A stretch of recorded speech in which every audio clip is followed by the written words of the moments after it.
Hey, thank you so much for tuning in to Instrumental Intel. I am your host, music producer, Chick with Beats, and I'm thrilled that you're here with me today, still celebrating Hip Hop History Month by highlighting conversations that I've had about hip hop history with Pt.2 Barlow and DJ Milk D and King Samson of the Hip Hop Shop. So it's going to be a great time. Before I go ahead and kick it off, I got to give a shout out to my home station, Grander Radio out of Grand Rapids, Michigan. And with that, let's go.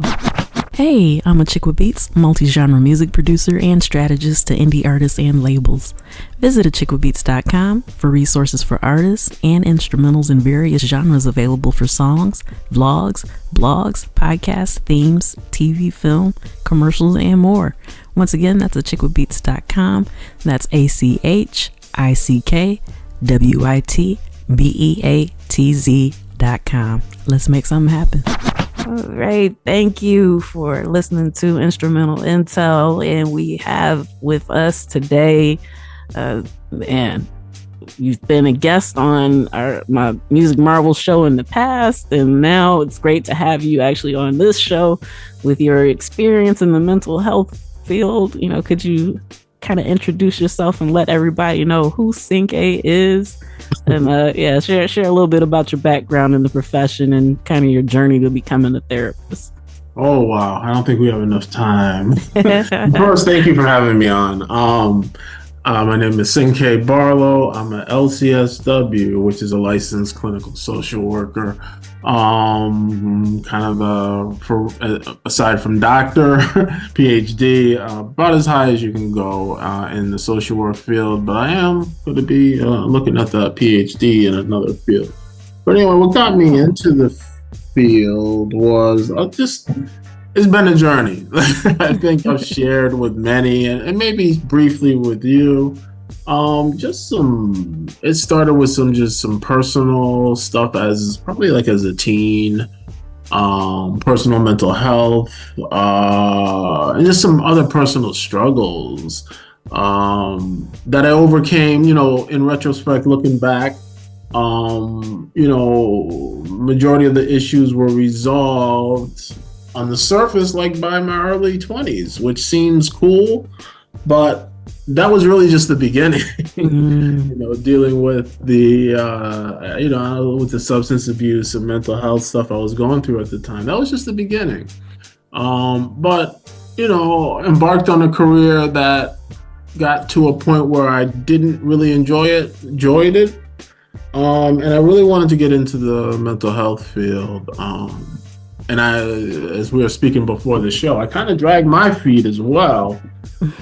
But actually it all came together nicely, because when I was focused and ready, everything just fell into place correctly. I had done college at an early age, and it just didn't work out.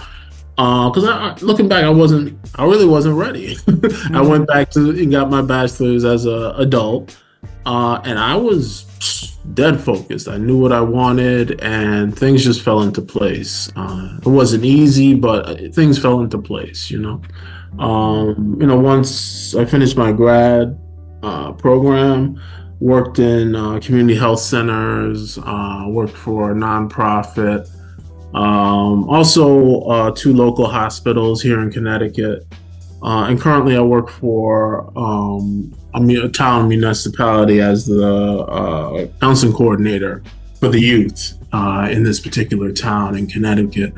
So it's been a cool journey, not easy, ups and downs and everything in between, a lot of frustration, and really many points where I wanted to, and there were points where I just gave up. I said, man, forget this. But no, I didn't. I got back on track, which is the real skill, because we all get sidetracked. But so I've done individual and group psychotherapy, worked with adults, adolescents, and geriatric population, inpatient and outpatient behavioral health. My current position, I don't know, it's a mix of everything. It's community-based, it's therapy, it's policy. It's cool. It's kind of like everything I've done kind of led me to where I'm at. So it's all worked out. Okay, that's amazing. And congratulations on your journey. Appreciate it. Thank you. Yeah, that's really phenomenal. Um, you know, since we're talking about mental health and hip hop through the years, could you kind of give us a little background on what sparked your love for hip hop and maybe some early memories or favorite artists from around that time frame? Oh wow, yeah. It's funny because it's still to this day. That's my go to. I think a lot of people look at me and say, why are you listening to that? Like, it's just me. Like, I often talk to my friends and stuff, and just like we grew up in the perfect spot in time, because hip hop was kicking off then. And I just feel it hit me and a lot of my generation differently because I look at it, okay, I'm 54 years old, put that out there. I look at folks 2, 3 years older than me, and at that time, yeah, they were into hip hop, but really it was more Gap Band and R&B stuff. You know what I mean? Yeah, they liked hip hop, but that wasn't really. But us, it just, I mean, it just spoke to us. So I remember, and it sounds corny, but I remember hearing, and everyone talks about the song, but it was Rapper's Delight because it was a popular song, right? It was just like a pop hit, fun dance song. But even that pop song, and then yeah, of course there were other hip hop songs before that, but that was just heavy rotation you heard everywhere. But as a kid hearing that, it just was distinctly different than other music, than singing, rapping versus singing. Like when someone is singing, you can misinterpret words or not get what they're saying. You can't miss the message when someone is rapping. And so that right off the bat just, hit me. And then, going forward, I always talk, for me, the game changer was Sucker MCs with Run DMC. That song it just took hip hop in a whole nother direction. It was just the rawest thing out at the time.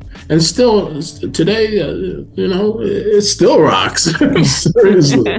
But it was just, of course, it was stripped down beats, but just D and Run just talking about what they wanted to talk about, and that was the beauty of it. I think a lot of times, just us, just in general, we spend a lot of time in our own heads, to ourselves in our own heads, and sometimes that's okay, but a lot of times it's not.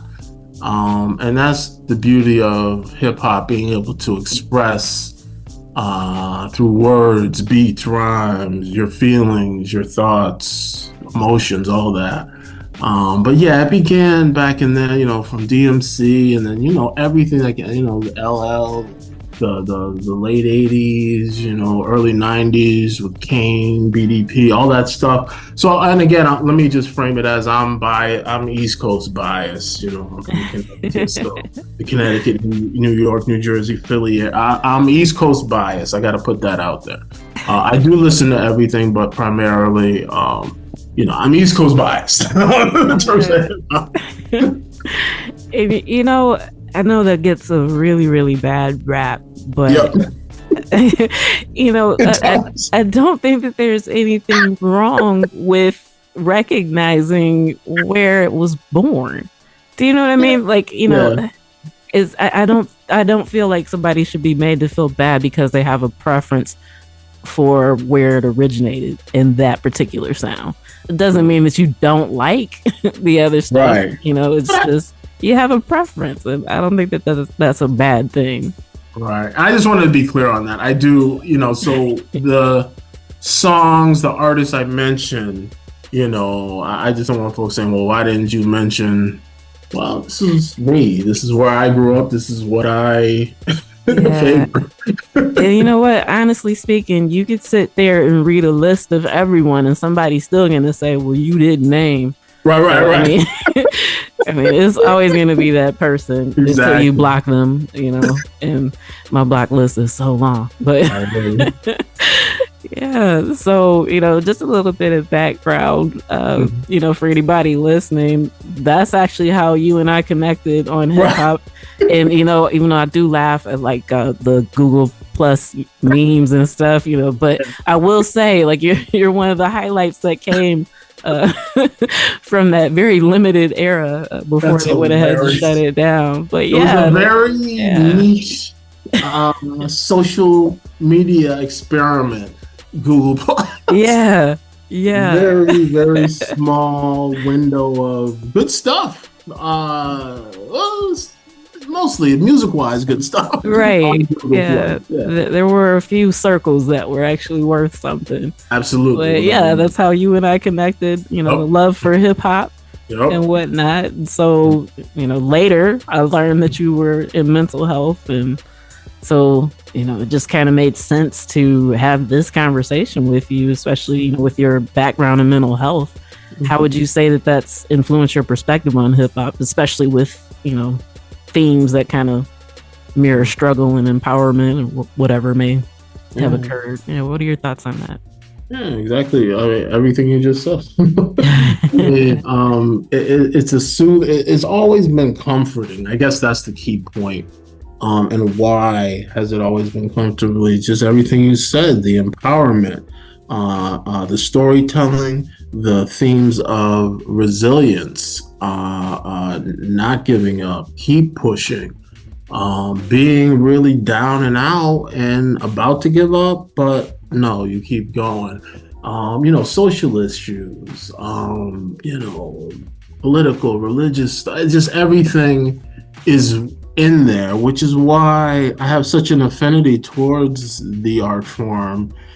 And I just feel it is a powerful medium that I think all artists need to just really take to heart before creating stuff. Not to say everything needs to be profound and have a message, but just understand that, as I said at the beginning, what you're saying is directly impacting whoever the listeners is, positively or negatively. And I think both you and I have experienced both. I mean, we can be in a bad place and hear a song, and that can, you know, not just necessarily, you know, lift us up, but just, you know, make us feel heard. Like, okay, someone else is going through this type of thing. Music is powerful. You know, the arts are powerful.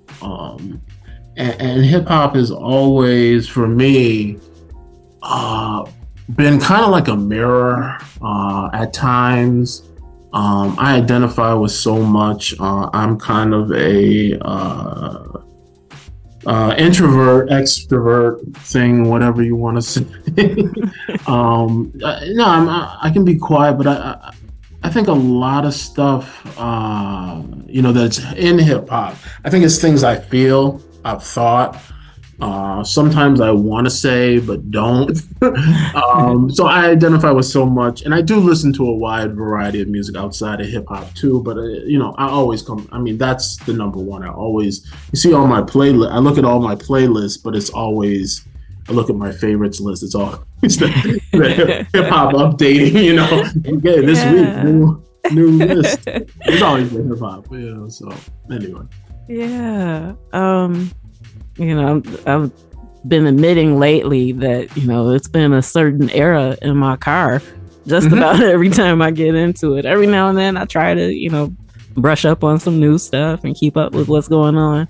But just like you said, like my heart goes right back. So yeah, I typically stick within the golden era and maybe like a little bit of early 2000s. But yeah, so golden era, classic hip hop, we're talking 80s to 90s time frame. So in the early days of hip hop, do you think that mental health themes were as openly discussed as they are now? Like whether it's blatant or, you know, kind of understated? Absolutely not. You know, the 80s, and I'll even argue majority of the 90s, for folks from, I was gonna say folks who are not part of the masses, who came from different communities or did not look like the masses, black and brown folks and other, minorities.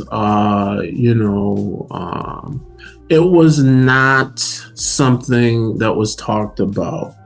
I'm even going to go into, how you identify gender wise, LGBTQIA, folk, like none of that stuff was talked about or acknowledged. Looking back, retrospectively, I can sit here and say that was a problem, but that's just how it was. So I know for myself going through and I'll keep it to myself, going through, my challenges, as a teen, young adult in the 80s. Like I went through that pretty much with my family and no one else, maybe one or two friends. It just wasn't something that was talked about. Nobody knew about it. I was ignorant about it. My parents, we had to dig and find information. So I don't know. And I didn't know anyone who was really in tune with it. So the music I was listening to, I think folks were making music and maybe, I don't know if anyone intentionally said, yeah, I'm feeling this way. I want to get this out on paper and, get some beats to it. I don't know if it went like that. Maybe it did.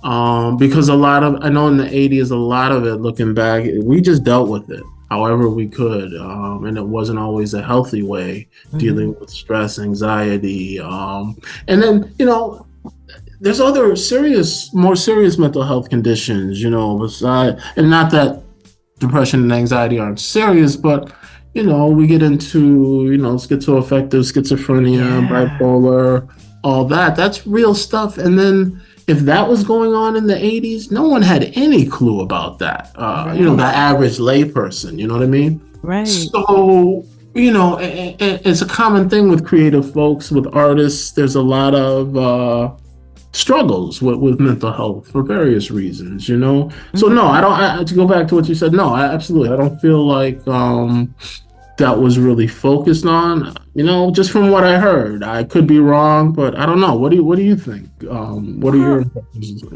I also kind of have that instinct to say no.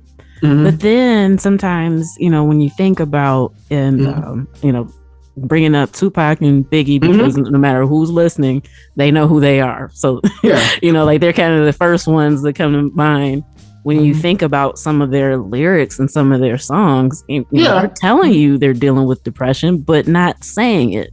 So I think at that time frame, even though those topics were kind of addressed, we didn't really know how to recognize or identify those feelings. And maybe this might be a little lesser known, but I think this is something that most people would know, is my mind's playing tricks on me.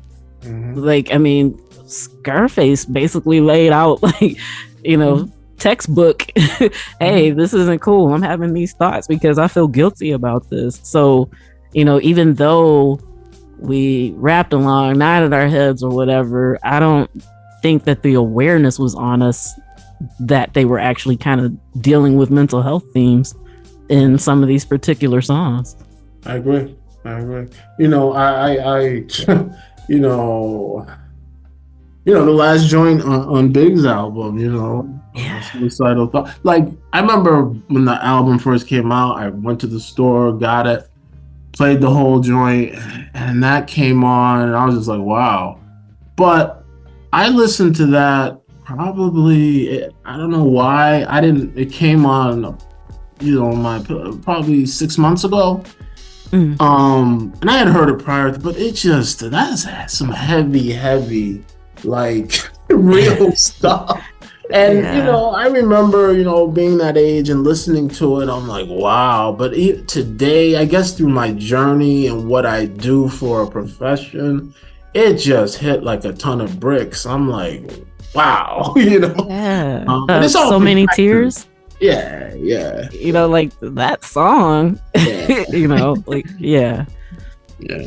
No, but that's, what is it? Suicidal, I can't think. The last track on. Yeah, I believe it is actually Suicidal Thoughts. So yes, thank you.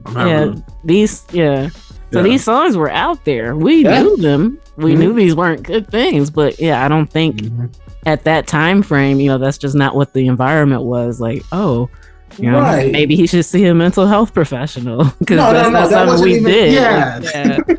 That wasn't even something we would say at that time. Right. Like, it's just like, that's life. Deal with it. Right. You're like, that beats hard. Man, I bet it felt good to get that out. But yeah, but it's real. And, I don't know. So, and I always say, I think in terms of mental health and awareness, like you said, in 2024, I think we're in a fantastic place. Everybody's aware, talking about it. But it can still get confusing. There's a lot of buzzwords and terms, and everybody's a Google, therapist, doctor. I have this. I know how I should be doing. It's a lot of that too. So the word trauma has been thoroughly abused and thrown around. Yeah, which is all, trauma is all legit, but I'm just saying, maybe I think we're in a good place. Let me just stop there. Because awareness is step number one, and that wasn't even there. You said go back 20, 30 years ago, particularly in our communities, it just was not there. Yeah. So I do appreciate that aspect. Excuse me, of, the whole wave of mental health and so forth. Yeah, but I mean, with that being said, I still think it's a good thing that you brought that up because mental health is so important. We might want to steer away from people who just throw around buzzwords and make sure that you're connecting with an actual professional. Right? Well, I was gonna kind of tiptoe around that, but I guess I won't. Well, you can put it out there. I have this conversation with a good friend of mine a lot.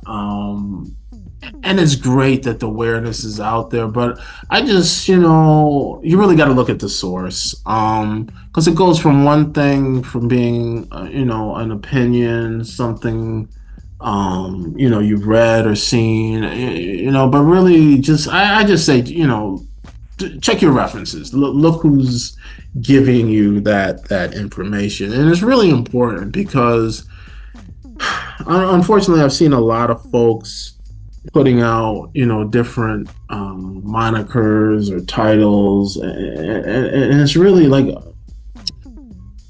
and I won't even put it up, but just, you have to check the references. What are the individual's credentials? Are they licensed? Really dig into that. Because a lot of folks, it's motivational speaking, it could be coaching, but is that person licensed? Because if they're not, a lot of it could be just opinion or what they've experienced. Is it evidence-based? What kind of interventions, modalities, so all that stuff matters. Yeah. And I'm not saying everything is bad. Absolutely not. I watch videos and, by whomever, of course there's good stuff everywhere, but it is important to check the sources. Just leave it there. Yeah. Yeah. If you want to get better, you want to make sure you're taking the right medicine, right? Right. Cut right to it. That's I can ramble.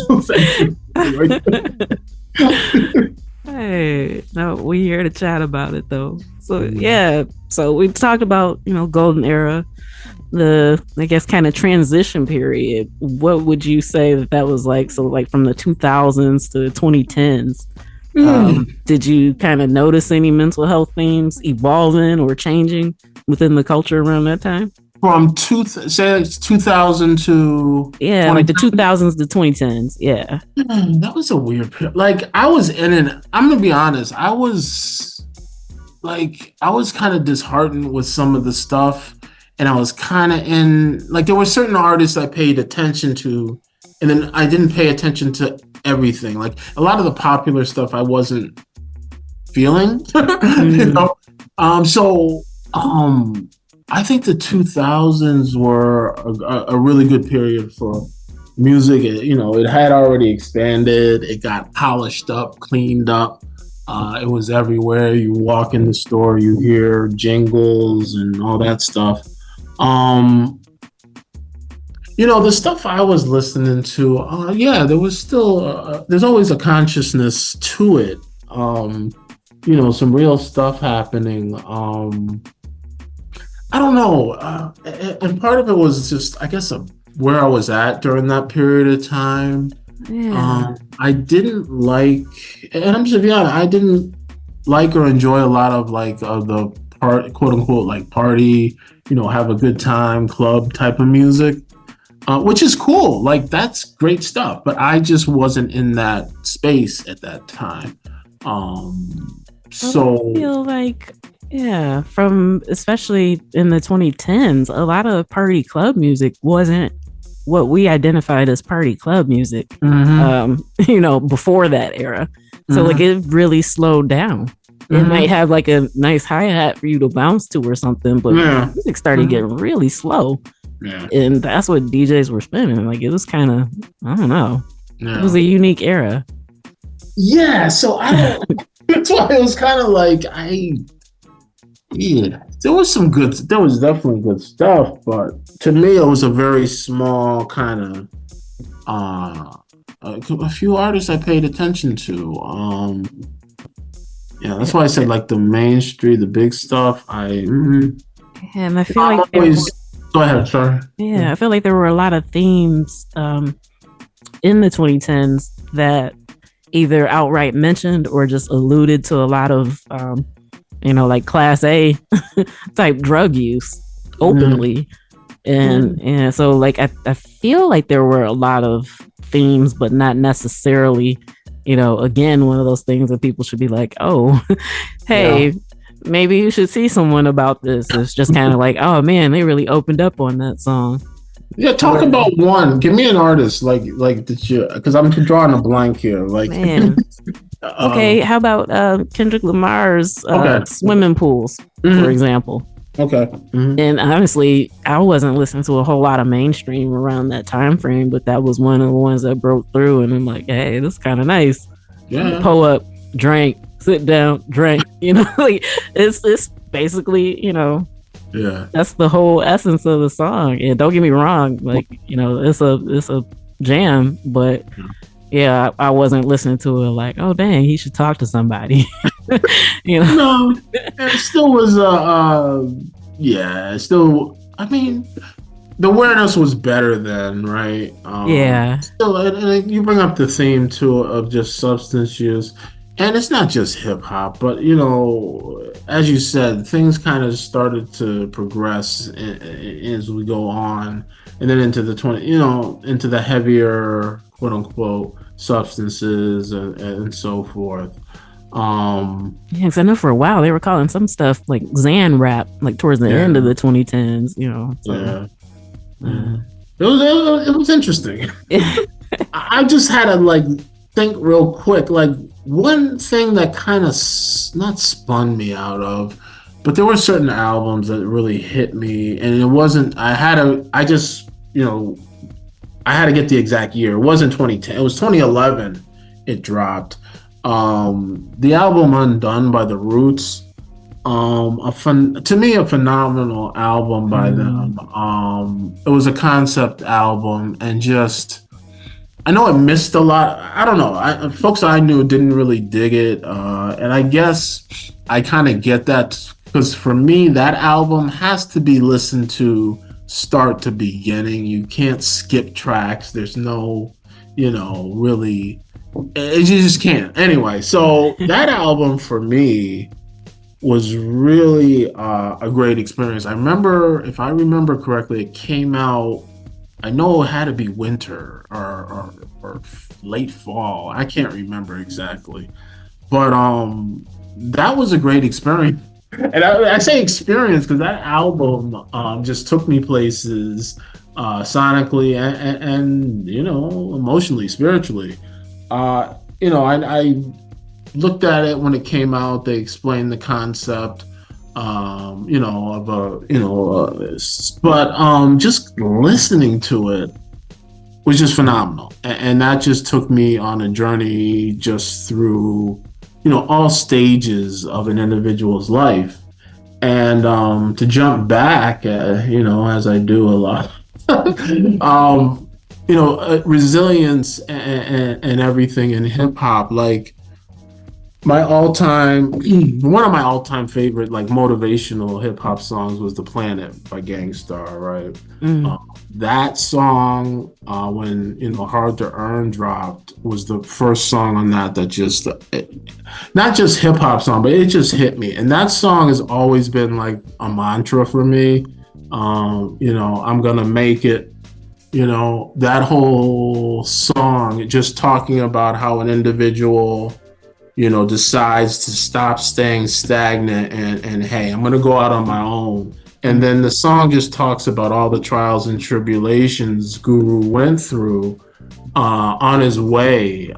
He felt like giving up at times, and then there's a piece where he talks about, well, I'm thankful that I have this, but this is happening. And then at the end, he wraps it up like, I'm going to keep writing and I'm going to keep doing this. And and it's just that, keep pushing mentality that I love about hip hop, about that song in particular, but about hip hop.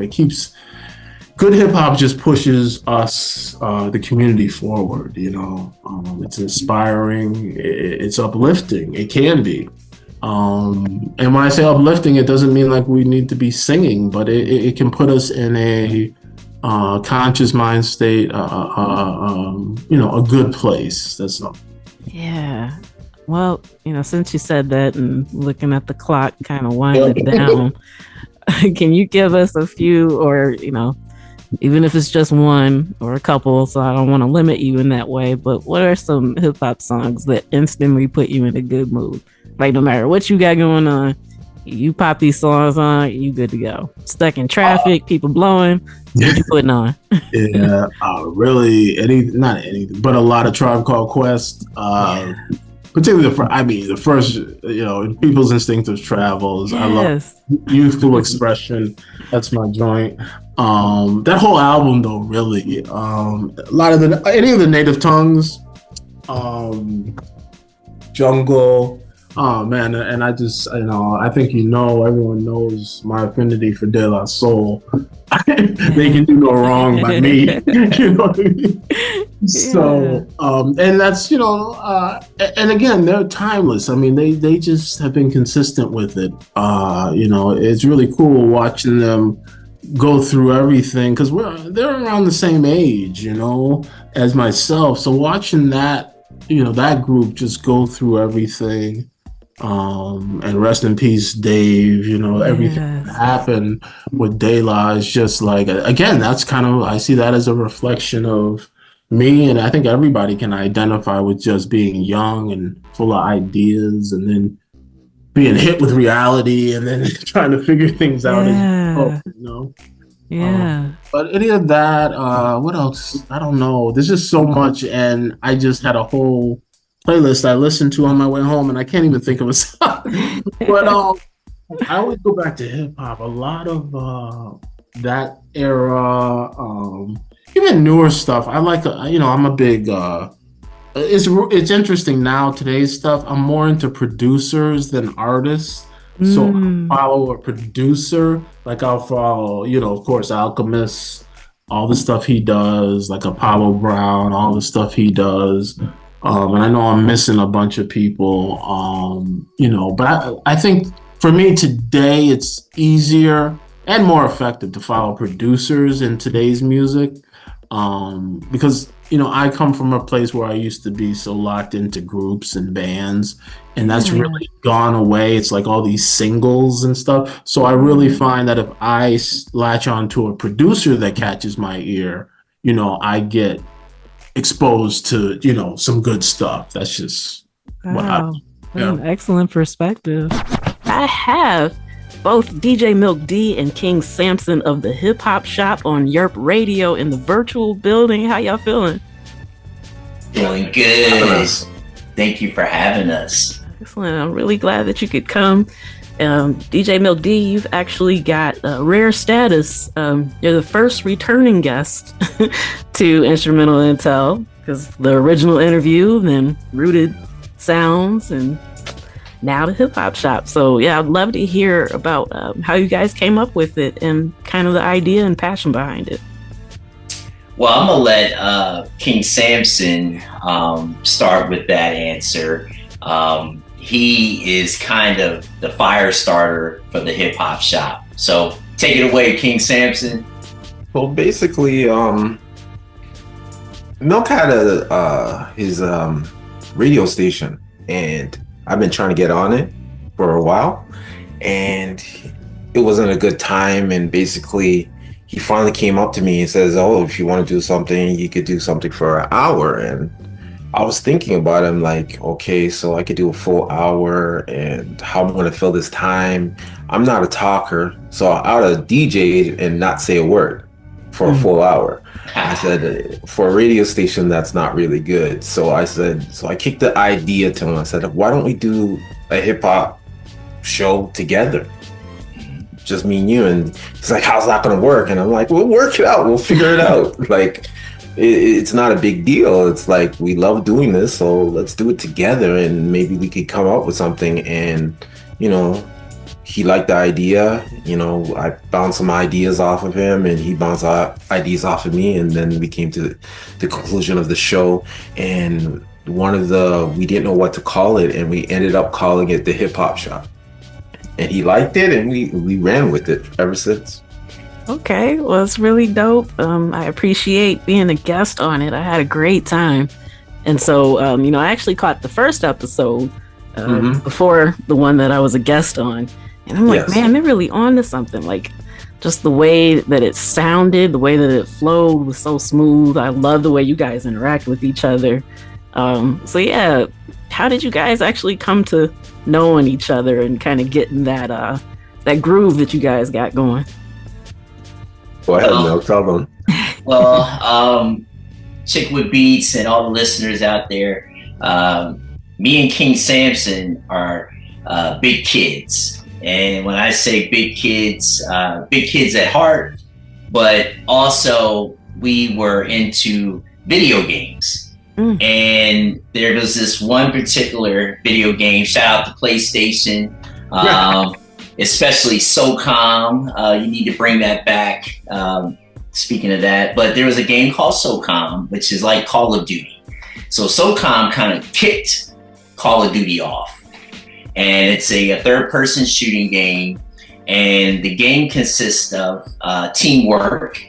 And we bumped into each other online because even to this day, 24 years now, actually, I've known Samson, but I've never met him. Samson lives in Toronto, and of course, I'm in Richmond, Virginia.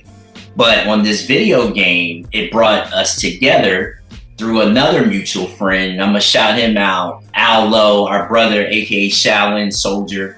Shaolin Soldier, for real. Yes, that is my brother from another mother as well. And this particular individual, who is family to both of us, allowed us to come into this group that we called a clan, and it was called Soldiers Unit.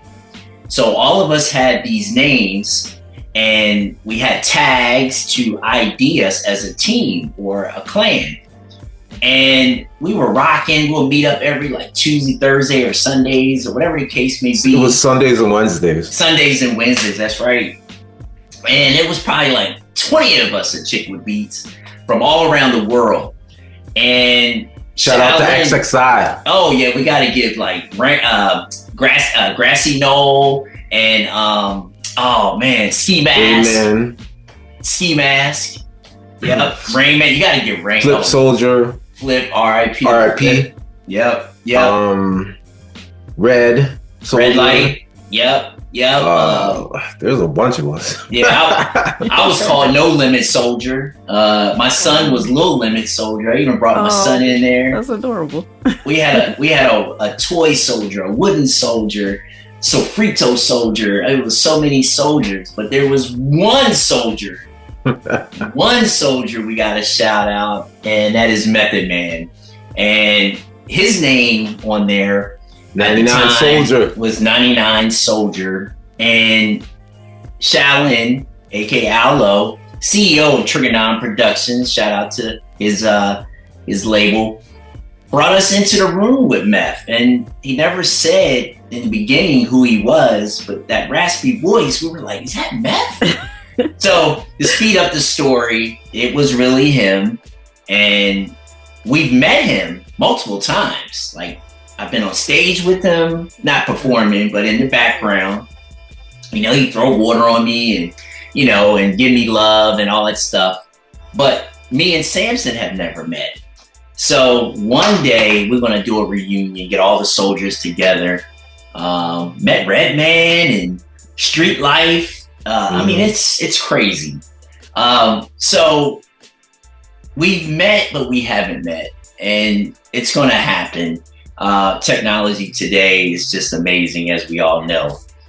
So anyway, that's the story. That's incredible. Well, since you guys brought it up, with the whole gaming world, you know, with that and music, it intersects so much. Are there any, I guess, games that you played that kind of stick out in your mind, like where the soundtracks or like some of the songs that they played, just you kind of attach it to that feeling?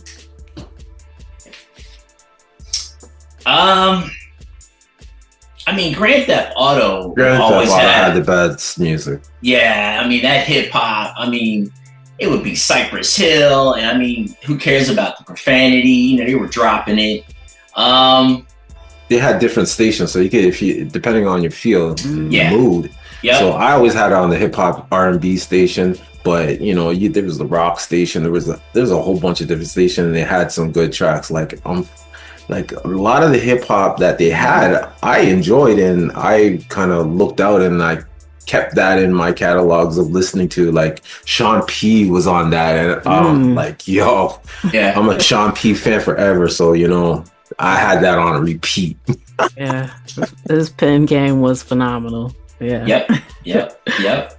Absolutely. Okay. Yeah. I asked that question because, you know, especially with you guys having a hip hop shop, made me think about, you remember when Def Jam had the Violator? What was the Vendetta? Like, that was one of the favorites. Yeah. I got my butt kicked every time. It was actually my husband's game, but, you know, I still tried it. But yeah. Every time. So, okay, you know, you guys have been bringing on people to the show, and, you know, I know you got another guest coming up for the next one that airs. So if you could talk a little bit about how you find who you're going to pick for the next interviews. And so go ahead, Samson. I don't pick no one. You pick them all.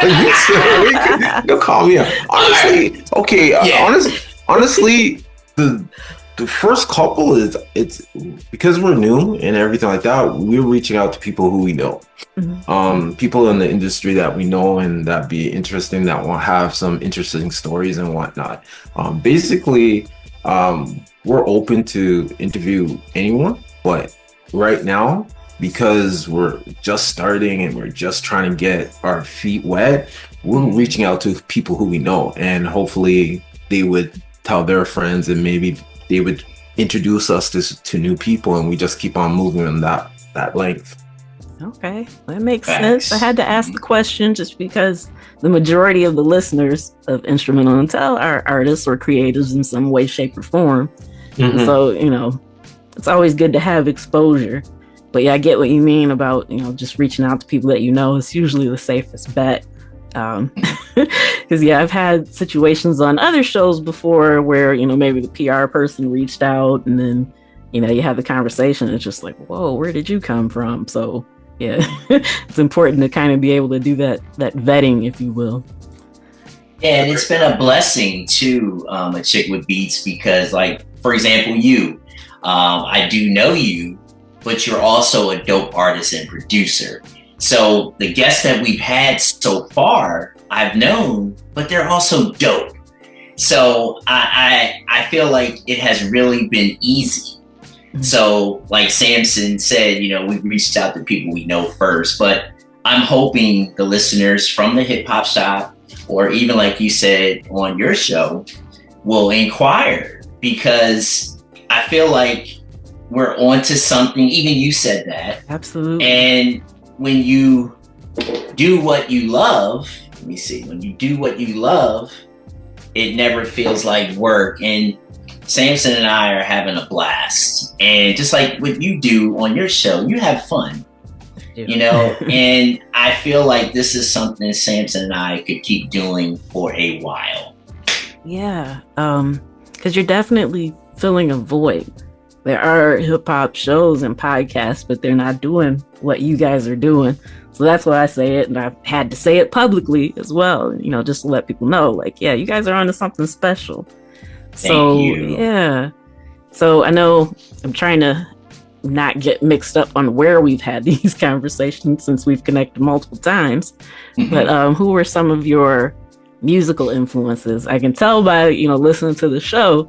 But for those who may not be familiar, who are some of your favorites for both of you?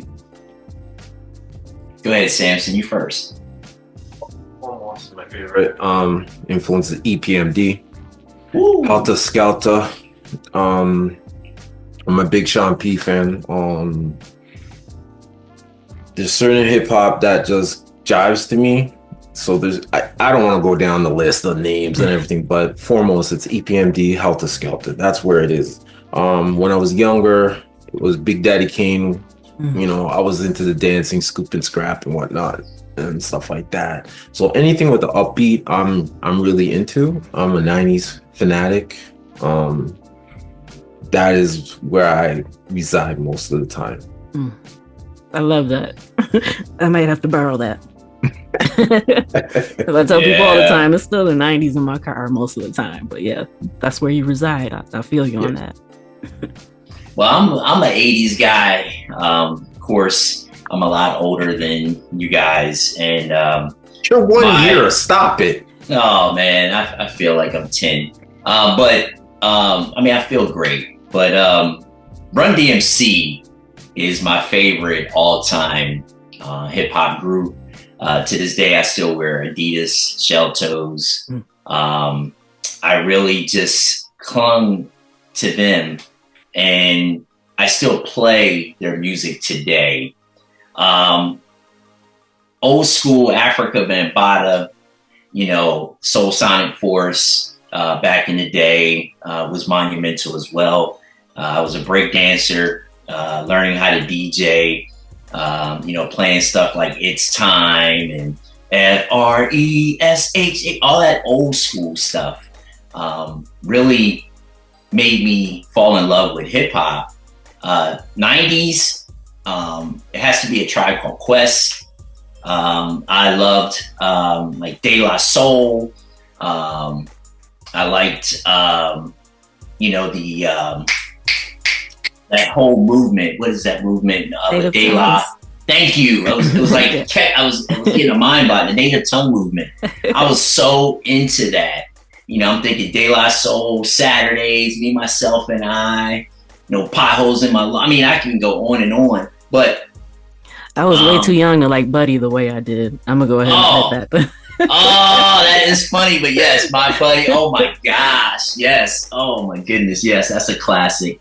And then as time went on, of course, you know, Wu, oh my gosh, man, Wu just came out of nowhere. This big, large group of guys, man. I was just like, yes.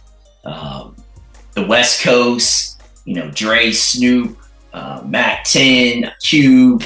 Oh my gosh. Mac Dre, the Bay Area. Yeah, so yeah, always hip hop first, even though I'm a house head too, but hip hop is first. Yes. Yeah, and I wish that we had more of those blends that we used to get back in the day. You know, like Jungle Brothers, you know, I'll house you and like I'm gonna do you. Whoa, whoa, whoa. Oh, you're getting me turned up. Yes. So yeah, I mean, you know, both of you guys listed some really prominent people who ushered in styles that came, you know, after them. And I feel like that's so important. So yeah, with that being said, you both got a love for the classic hip hop.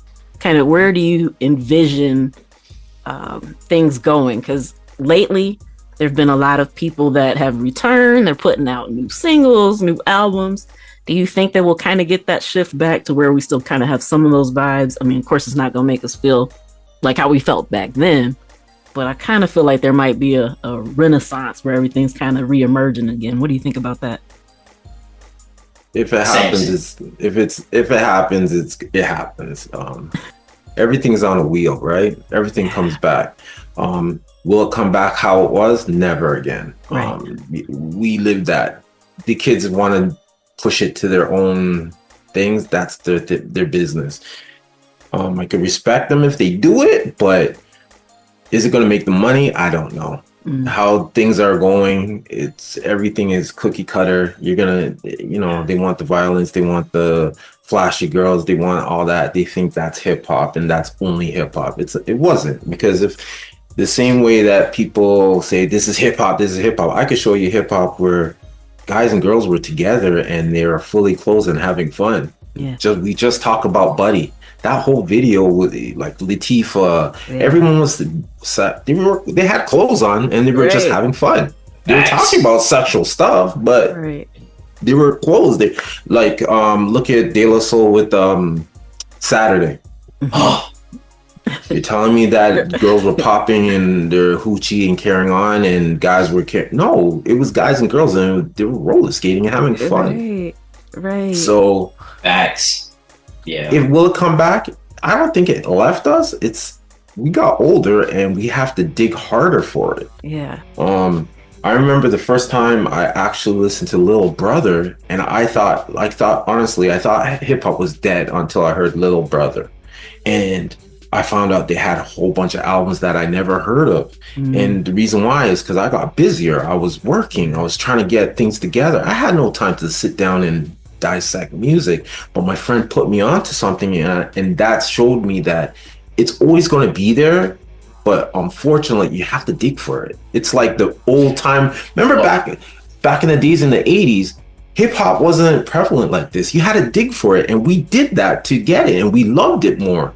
So basically you have to get back to the basics, and unfortunately you're gonna have to dig on your computer and find these artists that want to do it. Right. Well, Samson, I'm gonna jump in right where you just said. That's why I feel like your radio is so different, because you can get that type of music on your radio. I'm gonna do my best to keep the old school hip hop alive. You don't hear what you hear on your radio.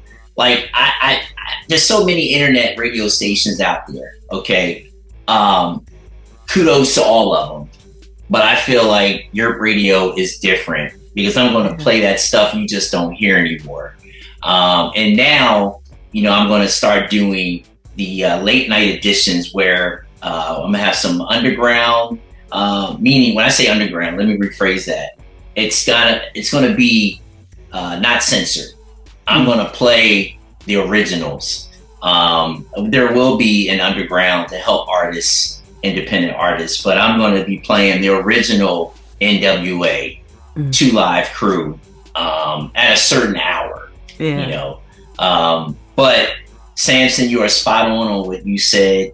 I do believe hip hop will always live with us old schoolers.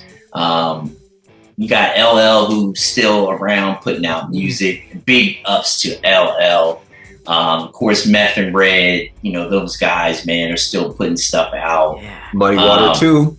Oh man, I heard some of his bars on YouTube. He still got it. He really does. So, anywho, not to continue on that topic, but I'm going to do my best to keep hip hop rocking on your radio. Old school hip hop, real hip hop. Yes. So yeah. Again, I just gotta shout y'all out on the blends of listening to the hip hop shop. How you break in the music and everything just flows so smooth. It kind of reminds me of back in the day. Well, back in my day, when I was kind of young, like listening to college radio, we had a couple DJs that just used to keep it real like that. And so you guys kind of got that nostalgic feel, like new nostalgia, if you will. So like I kind of love that feeling listening. So yeah, it's always a pleasure. Love the Samson. He's doing a good job on blending, putting the show together. I give him a lot of props. That's what's up. We're trying trial and error. I have to give the props to the guys before me. Like I'm from Toronto. we listened to 88.1. We listened to the underground. There's always a hip hop. Back when I was younger, there was always a hip hop show when it was like 12 to 2 or something. It was something stupid like that. And I listened to there was a DJ X. Then someone else took over the show after that, and the Real Freaks. There was I'm forgetting someone that started it off, and they put it on the show, and that's when we used to listen to hip hop. They would actually travel to New York, get music, and come back and play it for us. Because at one point in time, if a song came out in New York, it took at least a full month before it hit Toronto. That would be crazy. But then you have DJs that would actually go to New York and dig for those records and bring it back, and they play it for us, and then we would be, oh, what's this? And then you find new artists and stuff. I used to tape the shows and stuff like that. That's the feel that I'm trying to bring with our show. And I want you to hear music that you haven't heard before. And some is new, but most of it is old. Some old stuff that you haven't heard ever, and maybe you'll find something to listen to. So, you know what I mean? Yeah. We just try to blend it in, and we have good people on talking some good subjects about hip hop, and that's all it is. Yeah, well, yeah, I love it. I dig it. A lot of times, if I'm listening to radio, well, typically like through certain times, if I'm working on stuff, it's a little bit harder for me to listen to radio, just because I got my headphones on, I'm mixing or making something. But yeah, I got to make sure that I make time. Tuesdays at 7, because I know what I want to be listening to. And you were there. So again, I know I thanked you on IG, but thank you for tapping in. We really appreciate that. And also your show. So all the listeners out there, if you do get interviewed on the Hip Hop Shop, if you go to europradio.com, that is YU 3 R's and a P radio.com, and go to more at the top of our homepage, you will see the links to the previous shows. So Chickwood Beats is on there. Check out her interview. It is fire. Yeah, she was. In fact, you were our first guest. I feel so honored. Seriously. Yep. You're a veteran in our world. Yeah. It was an honor to be a guest on the show that I already enjoyed. So, I just want to make sure that I can shine a light to, any people that are in my audience that weren't in yours, that they know to check out what you guys are doing. Because most people that know me know how much I love hip hop. So I want them to find you and just recognize what you guys are doing. Loving the blends, loving the vibe. Even the next guest that you had on was incredible. I'm excited to hear who's coming up next. But you guys got some dope finds. We got some. Man, hey, listeners. Oh, yes. Please check out the previous ones. Chickwood Beats, definitely. But stay tuned. We have some special ones coming too. Well, all of them been special, but it's just like we're blessed because they're falling in line. I'm like, wow. Yeah. What's great about our guests so far is like we're having good conversations, and it's not made up. It's like we're just sitting down and we're just talking, and we're just talking about hip hop, and to hear about each person's different engagement in hip hop. Loved. It's interesting because everyone has a different story about how they fell in love with hip hop. So it's always new, it's always fresh. And then when you start talking about old things and you get excited and you're talking, it's like sometimes we lose time and the interview is done before it started, you know what I mean? Because we're just like, Like, I'm kind of excited about our next one, chosen one. Woo! He just From went LA. in. He just went in, and I can't wait for that one to come over. Awesome! I can't wait to listen. But I get what you mean about like how that time flows when you're having conversations. I was trying not to interrupt you when you mentioned 2 Live Crew. Like some of those, it's like, oh yeah. So it's kind of nice to be reminded of, good vibes, good music, and kind of to walk that memory lane specifically for hip hop.